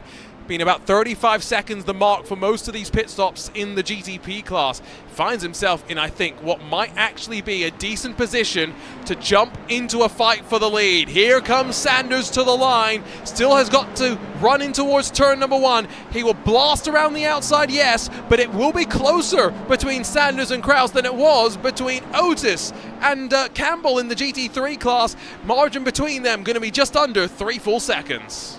Yeah, this is not the comfortable gap that Sanders thought he was going to enjoy after the stint. And Young has also cut into Graham Sanders' lead, so we have the top 3 in the LMDH within 8 seconds of the leader. Oh, did Young just make a mistake? Austin Young has, I think, been tangled up potentially with some other drivers, because Austin Young has dropped, I think, from the session. Ryan Otis has also lost a bit of ground as I hear tires squealing, I should say. Not quite sure everything that's going on, but when a chaos grenade goes off, it seems like there's been some potential big implications. Yeah, we're going to have to figure out what happened there with Austin Young, but Austin Young is no longer in the session. It looks like there might have been a mix-up with a GT3 car. And that is Ryan. It was Ryan Otis that he tangled with. And that is Ryan Otis indeed. And that's where I think we saw the Synergy car being a bit slow. Now as we watch the replay once again, I think that's a slight misjudgment and clearly big damage to the steering for Young to return directly to pit lane. But now Matthew Morehart, Josh Chin sit and wait. How short a stop will they be able to take, Andrew, as Sean Campbell runs his way through the banking?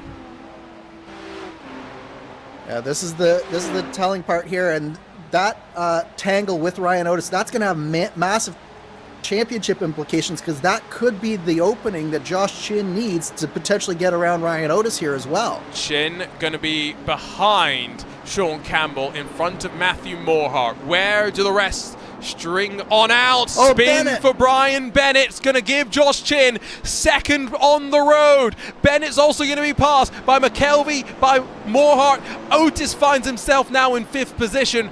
Not quite sure how the math is going to work on out.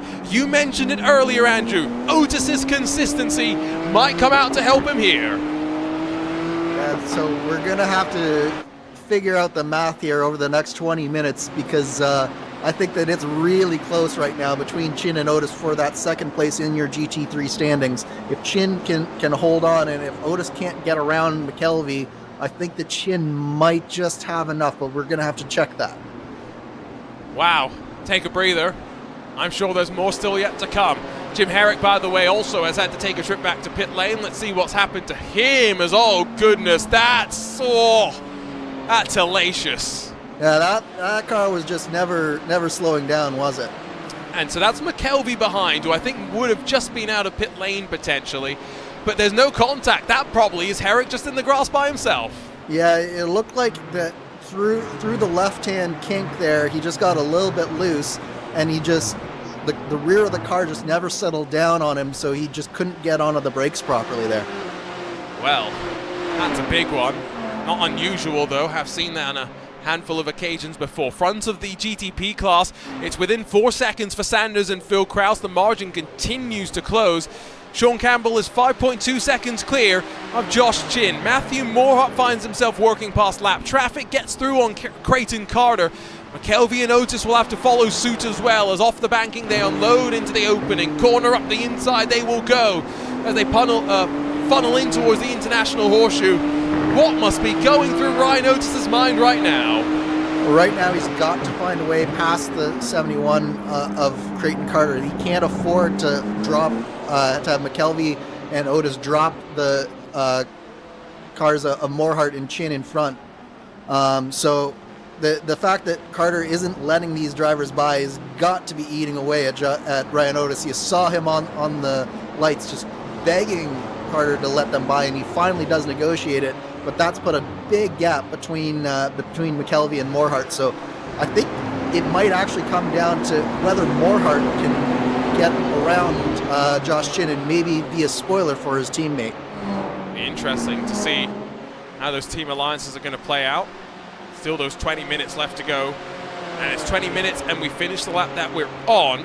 Hopefully not going to see it be too marginal in terms of time, to potentially get an extra lap and keep these drivers a bit more on their toes as to how the strategy would play out in fuel. So it's 8/10 between Chin and Morhart, then 1.5 back to McKelvey. All still technically find themselves within windows that could close back on up in the blink of an eye.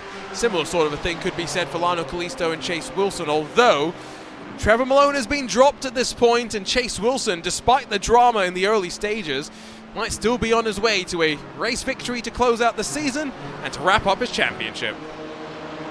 Yeah, we've seen it time and time again, haven't we, at Daytona, where just because you have an incident early on doesn't count you out of it. Whether it's a 24-hour race or a 90-minute race like this one, you have to keep digging because anything can happen. And Chase Wilson did a good job at it, has gotten himself back pointed in the right direction, and is on his way to a pretty good result here. Gotta wonder how aggressive he's going to be. Just needs to stay out of trouble at the end of the day. And the reason I bring that up is you saw Brian Bennett loop it around. You could tell he was pushing and trying to hustle that car in order to get great positioning in that battle into the closing stages. So clearly, even though these drivers, for some of them, don't have necessarily championships to worry about, Andrew, at the end of this season, it could also be that sort of a case where they want to finish off the season with as good a race result as possible, and I guess in some ways start 2024 off on top two. Absolutely, and when it comes to Brian Bennett, he was having his best race that he's had in Lionheart.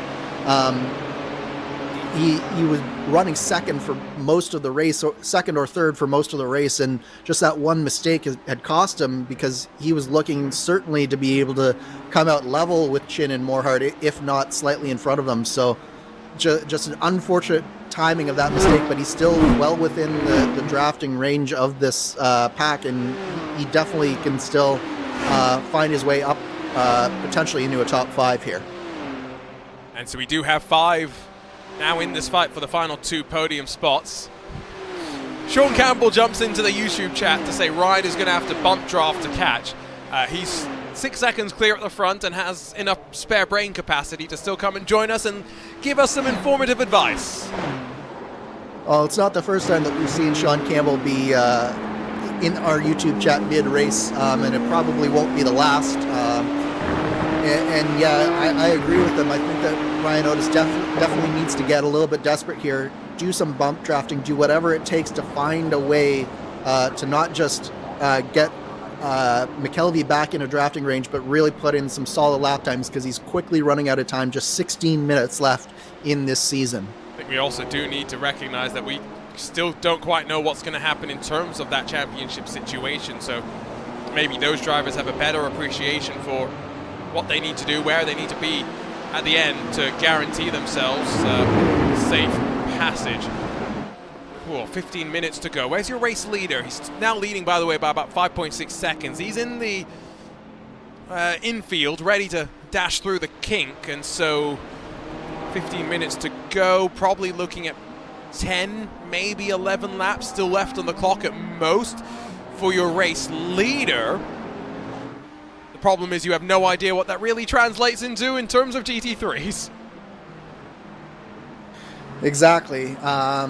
Right now, Sanders has done a good job just pulling out that lead on Phil Kraus at the front of the LMDH field, but at the same time, you can't count on anything at this stage of the race because the GT3s are going to be desperately trying to race their own race at this point. So where they were being fairly helpful, fairly considerate early on in this race, I don't think that you're going to find that anymore. No, definitely not. We sometimes talk at this level as well about when you're dealing with traffic, it's not just about running your line. Sometimes it is about running different lines just to indicate to those around you what you want them to do. And you'd assume that at this level, a certain number of drivers all have a decent number of expectations and appreciations for the different situations that they have to think about. Well, as we head into the closing stages of this race, Andrew, let's think back over the season to some of the great races that we've had. Of course, Sebring was a great way to start things off, and then Spa, Hockenheim, Watkins Glen, all a lot of fun. What was your personal highlight of some of the races that we've seen this season? I mean, there's been so many competitive races throughout the course of this season. It's hard to pick just one, isn't it? Come on, one. I mean, I gotta say that I think Monza was a lot of fun just with the amount of chaos that happened in that race. Monza was pretty good. I'm trying to remember everything that happened in Monza, to be honest, right now. Well, there was a certain driver going backwards in that race. Yes, no, that's the part I remember. That's why I've got it remembered. I don't remember everything else. I think there was just a lot of action in that race. I really liked Spa. There was a lot of wheel-to-wheel action in that race. There hasn't been really a dull race, has there? No, I enjoyed the Red Bull Ring to kick off the second half of the season. That was one that I was thinking about as one of my highlights. Watkins Glen wasn't too bad either, although we did have some moments through the race. Circuit de la Sarthe, always good to be able to head out into the French countryside and blast through past some KFCs as well. But as Matt Taylor gets passed by Alex Guyon, oh, that's not a good look. Where has he parked it? That is he right over there. top of the tunnel. I'm not sure how you get there. I'm going to guess there may have been a technical issue given that he hasn't even had the chance to pull it out of there just yet. That car's locked left-hand down, isn't it? Yeah, it is. The car just wasn't, you could tell he just had to lock the rear brakes and spin it around, or else he was just going straight in the wall there. So definitely looks like some type of technical issue. As you can see, the steering wheel doesn't change position. It is locked basically in the one position, and then... So VR failure, monitor failure, one of those two, but deciding the better course of action was to pull it out of the way and not risk anyone else's race, not how I think Matt Taylor would have wanted the season to come to a close. You can see behind that, I think Chase Wilson has just been gotten past Lionel Calisto, so that's exciting for him to be able to just now build a bit more of a gap. Josh Chin's almost pulled away from Matthew Morhart, who's going to go up high. Not sure if this is a slowdown or if he's going to be able to work with his teammate a little bit more now as Otis up to fourth. Yeah, this might just be a little bit of team tactics just to guarantee that Riot Otis might have the right thing. But I do think you're right. I think it might have been just a slowdown penalty. And iRacing has been getting more strict with their enforcement of those penalties. It used to be that you could just basically ignore the penalty until you got into turn one and it would almost clear on its own. But I don't believe that's the case any longer with these penalties. Just they've made the enforcement just that little bit stricter. That sounds very kind, which is not necessarily what track enforcement, track limit enforcement is necessarily meant to be about. Wonder what Sean Campbell thinks of what he's witnessing right now. His gap to Chin has come down to 5 seconds, which is still very, very manageable with about 10 minutes left on that clock. Sanders still holds Phil Kraus at bay, 6 seconds between the two of them. Wow, well, when we started this series as well, let's not forget that the only GTP car available on iRacing was this BMW M Hybrid V8. we've expanded the selection in the months since. All 4 that competed in the 2023 IMSA WeatherTech Sports Car Championship available on iRacing now as well. Sports car racing's in a great place, and I'm looking forward to seeing what is in store for, hopefully, more prototypes to come to iRacing soon, because there's at least one more that's coming to IMSA this year. Yeah, absolutely. There's never been a better time to be a fan of sports car racing, particularly in the United States, with just how competitive the field is. The field sizes are massive these days, and it's just a really great time to be a sports car racing fan. And of course, for a very long time, we always talk about the IndyCar split that happened, but there was a split in sports car racing as well for a very long time, and you can see what having a unified series has really done for sports car racing in the United States. Yeah, it's a good point, actually. You know, it's a case where even though the classes aren't identical across of the world, you know, the hypercars are explicitly different than the LMDHs. We've come together so that we can send them out on track to race alongside one another, and it's benefited everyone. You know, even the World Endurance Championship moving forward is going to see some of these LMDH machines, and that's where convergence in GT3, as an example, has helped many sports car championships across the world. Maybe that's going to help the World Endurance Championship as much as I know people aren't maybe as excited. What are we calling it? LMGT3 doesn't necessarily quite have the same ring to it. McKelvey's 1.8 off the back of Josh Chin, by the way. So going back to what Campbell was saying earlier, if Otis wants to close up to Chin to try and fight on track, he will need to try and get the bumper out. But given that the lack of urgency so far, you have to assume probably the point situation, Otis should still grab second at the end. Yeah, so I've been looking up the point situation, and right now it looks like Otis should win by, I believe, 5 points if the positions stay where they are. 5 points isn't a lot. All it takes is one slip-up with 8 minutes left to go. Exactly, and you can see that Otis is definitely using the draft. Ooh. And that bump draft that Sean Campbell was mentioning in the YouTube chat, that's an example of it right there. I mean, you can do it. Doesn't mean it's comfortable for either party. Now, these GT3 machines, some of them are better at bump drafting than others. The BMW, as far as I can think of, because it's got a relatively square front, probably is not bad for bump drafting. You're also not going to impact those dive planes on the corners of the car that help just give a little bit of extra downforce. So I guess you can get away with it, but it did seem like for a second there was a little bit of sideways lateral slip happening on either party. I mean, this is still virtual racing, so if you're not absolutely square both when you hit them and in your virtual connection in your virtual machines, there can be a little bit of an upset. So it is always a risk when you do this type of bump drafting. But at the same time, as you mentioned, this is probably one of the better cars to do it in because of the design features that you mentioned. What would be the best car to bump draft in? What has a square front? Like, legitimately, it's not very aerodynamic. So surely there's no example of that. Yeah, I mean, this is probably up there for the GT3 cars. And then obviously, like, if you're going just out of all of the cars, there are certainly some of the NASCARs that were basically made for bump drafting.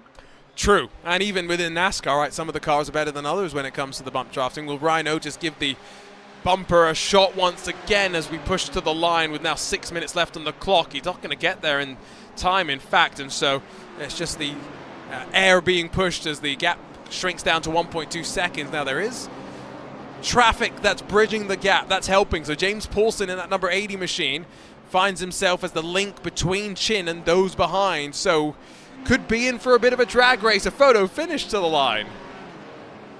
That's what we want to see, isn't it, Arjuna? And definitely you can tell that this pack is slowly but steadily closing up on Josh Chin. So they do have a lap car in between right now, and we'll have to see if they play nice and get out of the way and let us have this photo finish here. But there's only 5 minutes left, so that's what, 2, maybe 3 laps left in this race. So if they're going to get up to Josh Chin, they're going to have to do it quickly.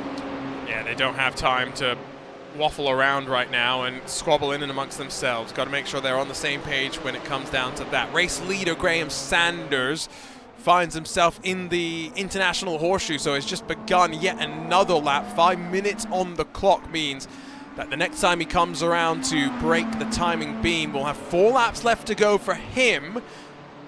Now, is he going to be able to lap any of these contenders? I'm not quite sure. So they'll either have 4 or 5 laps. We'll find out once we dive a little bit further into this.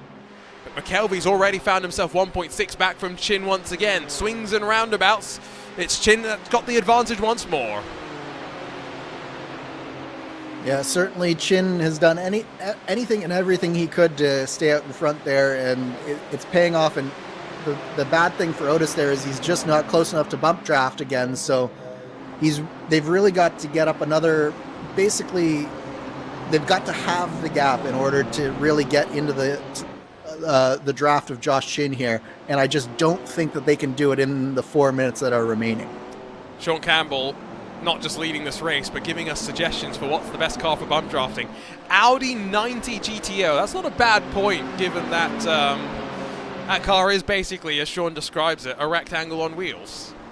That is very true. Yeah, I think I'm going to defer to Sean Campbell on this one, because I have a feeling that he might have done it. I get the sense that he's speaking from experience, yes. That's a car, by the way, that if you haven't actually tried on iRacing, highly recommend it. You will learn just how different sports car racing was in those days as compared to these GT3s that we see nowadays. Very different style of driving needed to get the most out of the car, and wonder if these drivers like that sort of a driving style. Here is, by the way, Graham Sanders, yet to really get in towards the top end of the GT3 leaders, so he's going to get to see 2 laps to go this time by. Your leaders in the GT3 class should have 3 laps still left to go.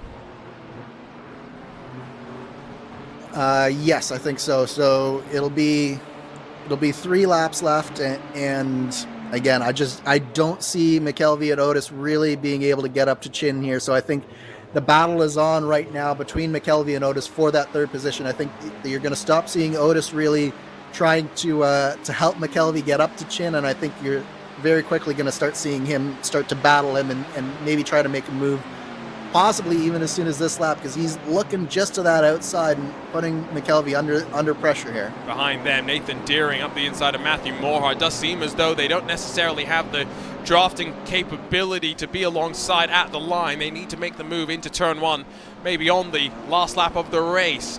So as Morhart tucks in behind Deering, Otis behind McKelvey. Where are they going to feed with some of the traffic that's still yet to work their way on through? They should be relatively unperturbed this lap around, and so this will be a good indication as to the run that Ryan Otis can get. First onto the banking itself, but then out of the bus stop too. Yeah, and it's all about the run, isn't it, Arjuna? So Otis, whenever he makes the move, Otis is going to have to make sure that the way to get it done is to time the runs out of these 2 corners effectively.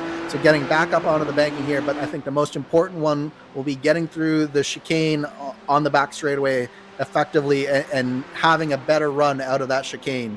That's going to be the key for Ryan Otis. So you see that Otis may be actually backing up slightly, just trying to slingshot through that chicane. Who gets a good run out of it. Hopefully they've got incident points to spare as well. McKelvey in the OTLR orange and white machine got off the corner relatively good, and in fact Otis not really closing at a rapid rate of knots, so they will get what should be 2 full laps still left to run after this as they head off in towards turn number 1. Even though the clock strikes less than 60 seconds to go at the line, such is their gap to the overall leader of the race as Otis just shapes up high in towards turn 1, backs out of it. There comes Graham Sanders. Might it be closer than I thought it was going to be, Andrew? I think it might be. Yeah, so I think, going back to Otis and McKelvey, I think that the key gap that we're going to be looking for is if he's under 0.3 seconds coming out of that final chicane, that's going to be key for Ryan Otis. But right now, it looks like I don't know. I don't think Sanders is going to be able to get to Otis and McKelvey by the time he crosses the line here, but it's getting close, isn't it? It's a little bit closer than I thought it was going to be, and I wonder how aware. You can see final lap confirmed for your race leader. Anyone in front of him before he gets to the line is in a good spot. The 19 of Reagan goes high, allows McKelvey as well as Otis the chance to duck underneath and fire it on through.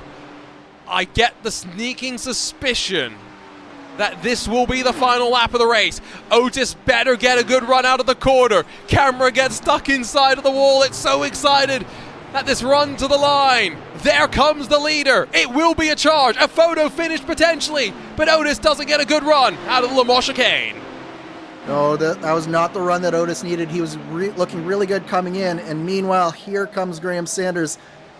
Will he be passing Ryan Otis? It looks like he just might be, so I think this is it. And I think Otis doesn't have enough. It's by a couple of car lengths that they don't get the extra lap, but Graham Sanders wins for the 5th time in the 2023-2024 ButtKicker Sports Car Championship. A valiant effort, but Phil Krause becomes the first GTP champion in the category. He's going to the BMW Performance Driving School in Thermal, California. A while to wait before we see Sean Campbell to the line. He, along with Joshua Chin, get an extra lap with which to bask in the glory. But Chase Wilson, a win in the AM category to close out the season. A damaged race car, yes, but the GT3 AM Championship goes the way of his number 13. Yeah, what a race, what a season. Great job there from Chase Wilson, recovering from that mistake that he made through the Western Horseshoe. And then what can you say about the season that Phil Krause and the rest of our LMDH field has put us on? It just a tremendous battle through to the end. It's a pity that Betafort couldn't make it and really have a proper battle to sign us off on this season. There go the fireworks celebrating the end of the season. The 3 champions that are ready to be crowned, just waiting now to see the final drivers to the line. Sean Campbell as well as Joshua Chin in that GT3 class. I mean, what a streak, what a record. We've talked in Lionheart IndyCar Series history about Phil Krause, Adam Blocker, streaks in which they finished no lower than podium or top 5 spots, but never has someone done this. Sean Campbell, 100% perfect in the Lionheart Sports Car Series, comes across the line, the winner in the GT3 Pro class. He'll join Phil Krause at the BMW Performance Driving School to experience the joy of an ultimate driving machine, the BMW M4 GT4. And what a prize that will be, Arjuna. We haven't probably talked about it enough, but actually being able to go out and drive cars like the BMW GT4 for real, what a prize that the Lionheart admins have put together, isn't it? Let's go take a look at the race results presented by ButtKicker. 7 seconds, almost your margin of victory. Graham Sanders wins. Phil Krause grabs the championship, though, with Alexander Van der Sande, Alex Guyon, and Michael O'Brien rounding out the top 5 in the category. Bradley Sexton was in 6th position, last car on the leading lap, with Cyros 7th, Taylor 8th, and Austin Young retiring after the unfortunate issues down in 9th position. GT3 class, the streak continues for Campbell, with Chin grabbing 2nd. Might not be enough, though, for him to grab 2nd in the points. McKelvey on debut grabs the podium, with Otis, Deering, Morehart, Bennett, Wilson, Callisto, and Malone, the rest of the top 10.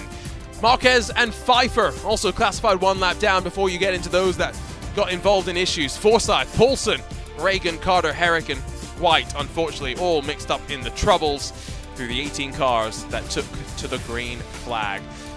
Fastest lap did go the way of Austin Young. Showed the speed that he really did have. Some dramas, yes, with the admins, saw him get a drive-through penalty, and then the unfortunate incident saw him taken out of contention. So as we wait for the drivers to join us here in the RaceSpotTV commentary booth so we can head down into some of our post-race coverage, we can welcome you to the ButtKicker post-race show, not just to close out today's race, but to close out the season as well. Our postseason awards will be coming up in just a few moments' time. Andrew, as we get ready though to head off into our interviews as well, what a way to close out the season. It ended up being 66 thousandths of a second between McKelvey and Otis, so I guess it was a close finish, if not a photo finish. Yeah, we didn't quite get the side-by-side action that we were hoping for at the beginning of the race, but at the same time, you could see just how much both of those drivers were pressing throughout that final stint. And McKelvey, on debut, I might add, with the podium, what a drive from him, and what a way to do it by holding off one of the best in the series in Ryan Otis. Still waiting for the drivers to come and join us so we can get in towards the post-race and post-season award show here.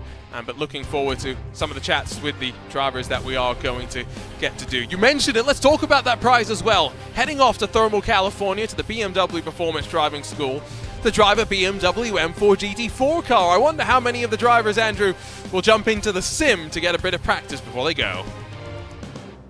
I mean, it's getting more and more popular for that to happen, isn't it, Arjuna? It's one of those things where the sim is getting better and better all the time, and closer to the real world, and it's becoming more and more of a training tool.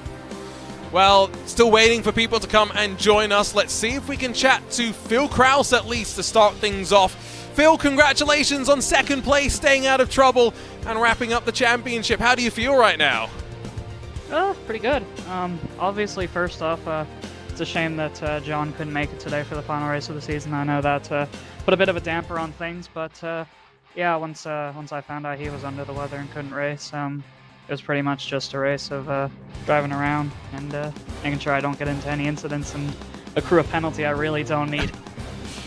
Talk to us about the moment that you witnessed in front of you through the International Horseshoe. How scared were you that you were about to pile into a disaster zone? I mean, I was more so thinking, do I get a penalty if I'll park brake this by accident? But yeah, I was definitely. I just came to a stop in the horseshoe basically to let them sort themselves out because I really didn't want to get involved in that.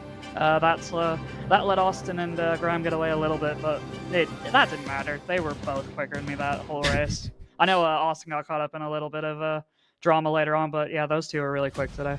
Hey, at least it went better than it did at the Nordschleife. I guess I don't know what you're talking about, Arjuna. Nothing bad happened at turn 1 of the Nordschleife. Oh, no, okay. Not only at turn 1, other stuff as well, right? No, nothing else. It was a clean race, no incidents whatsoever. Phil, congratulations on a great season. We'll chat with you in a couple of moments' time. Don't go anywhere. Our postseason awards coming up soon. Cheers, Arjuna.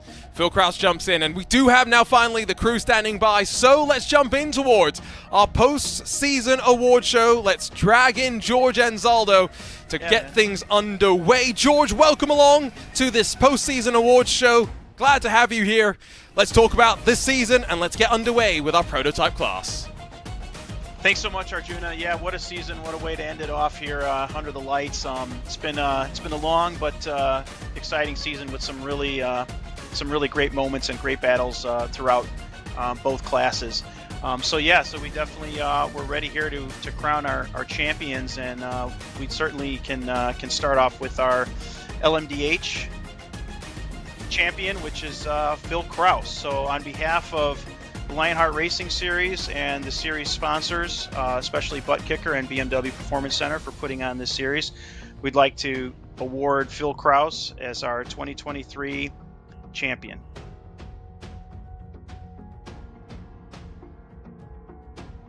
Phil, how are you feeling right now? Talk to us a little bit about the emotions.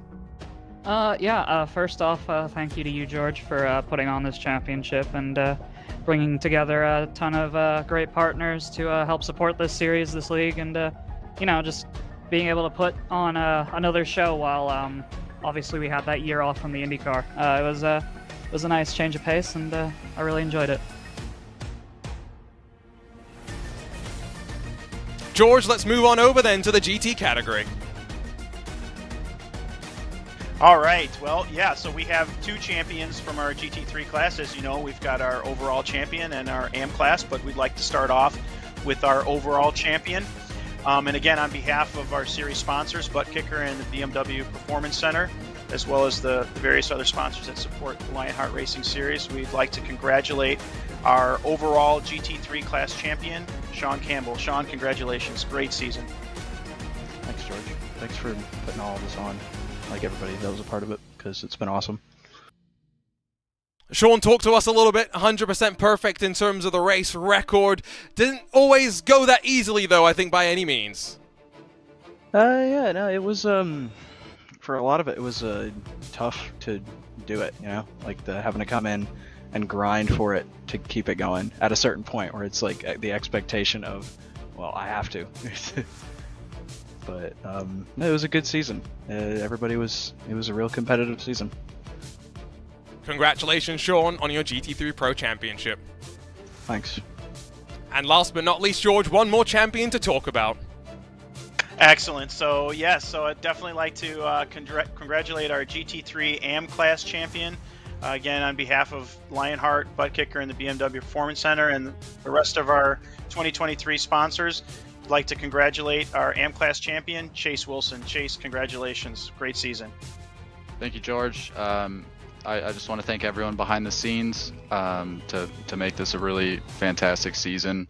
I want to thank my spotter, Rich Calais, for another amazing season, and everyone behind the scenes that helped me get through the season. You know, my dad behind the scenes, and everyone else who paid attention along the way. I just want to thank you for an amazing time. Congratulations, Chase, on your championship. George, talk to us about the year that we've seen. Wow, what a year. Definitely. This was a new adventure for Lionheart for sure, jumping into the sports car world, and then on top of it, the struggles and the competition that multi-class racing brings. So it was definitely a learning experience, but one that we had a lot of fun with.